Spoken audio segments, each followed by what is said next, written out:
Apologies, my dear neighbours. They have to go through this every weekday morning. The poor bastards. Yo, what is up, guys? Recently, I've been hearing whispers about how commuting is inferior to riding in the twisties. And it got me thinking, like, I didn't really do much riding in the twisties, even though that was the original plan. I'm pretty much exclusively a commuter now. And I'm like, hey, there is some merit to commuting. It's not all rainbows and sunshine. Just because I'm not, you know, knee down through a corner at 100+ k an hour doesn't mean that I have not accumulated to some level of skill. Commuting actually isn't as easy as some of those people on the internet seem to be saying. So I just thought I'd clear things up a little bit. You know, advocate for the little man, us commuters out there. So the traffic is about to reach peak. The only problem is it is a Friday, which means we will not be experiencing as much fun gridlock as I was experiencing the past few days. As a new rider, I was aiming primarily to become a canyon carver, none of this commuting business. So I was prepped for a completely different style of riding. But commuting, man, it is so different, and it is a lot harder in many different ways than riding in the twisties with a bit of pace. More so if you're riding during peak hour like I am, where every man, woman, dog, anything in between on four wheels is in some ridiculous stupor, some haze in which they make irrational decisions because they want to get to work 2 minutes earlier than they otherwise would. And these irrational decisions, this haze of aggression to get to work on time, unfortunately ends in a very bad time for us motorcyclists. Oh, I love this corner, man. It's the closest a commuter will get to canyon carving. Anyway, it's a minefield out here, guys. And I'd say Melbourne's a pretty damn good place to be a commuter on a motorcycle because filtering's legal. There is a strong motorcycle culture here. It's a bit different to how it is over in the States, where motorcycles are primarily a toy, a luxury item that are taken out on the weekends. Here, more people use them for commuting and as their primary vehicle. I mean, nothing like Southeast Asia, but better than the US. And because of that, the drivers, they're a little more observant, they're a little more sympathetic to those on two wheels. All right, head check, and we're through. We're coming to our first red light.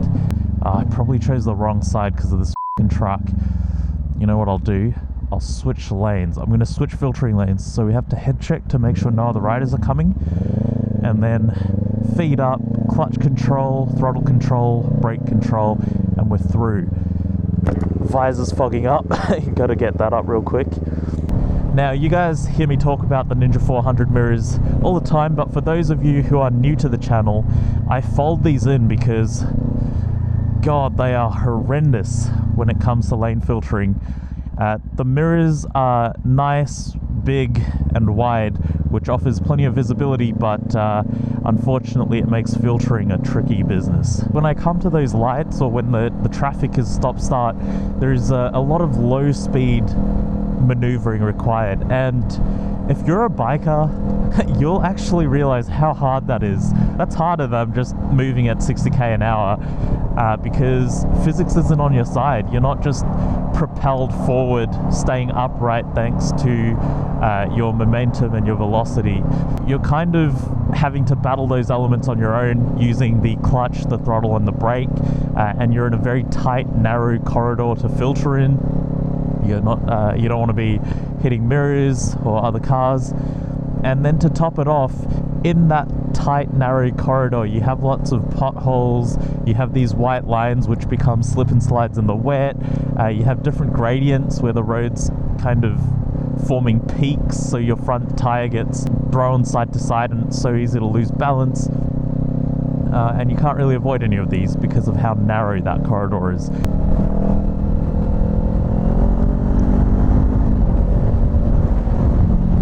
You gotta watch out for folks like these on the regular. Look at that load.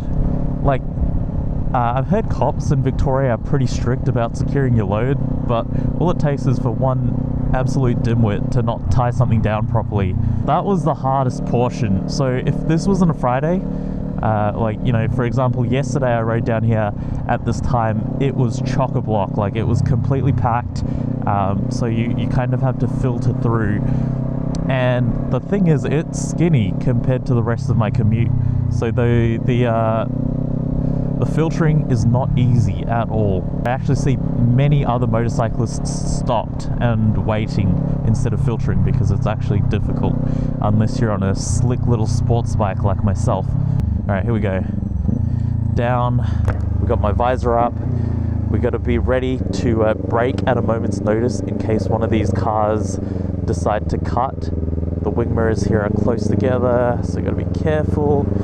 There is very low risk though, because this is properly stopped traffic, so less likely to have someone pull out into your filter lane, but you do have to watch out for pedestrians who are trying to cross the road, because when all cars are bumper to bumper, that's when they're likely to just head down, run across the road without even checking.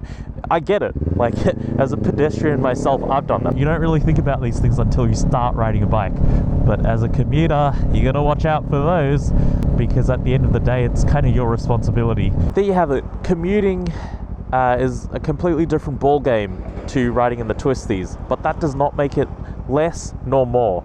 It's not easier. It requires just as much skill, but in different areas. Compared to riding in the twisties. So no, I may not be able to get my knee down, and my chicken strips may be as wide as the Grand Canyon, but you know, my slow speed control is awesome. My awareness of other drivers is pretty damn good. I'm great at making judgment calls in heavy traffic, and pretty much good at staying alive. I mean, Jesus, I hope I didn't jinx myself there, but that's the territory that comes with commuting.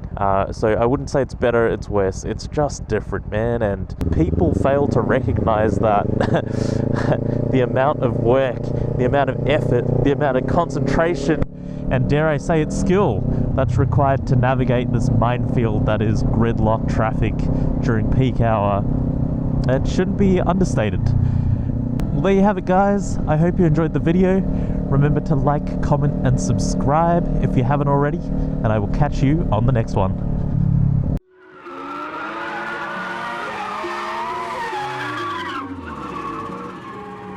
You say you got them guns, but I've never seen you back.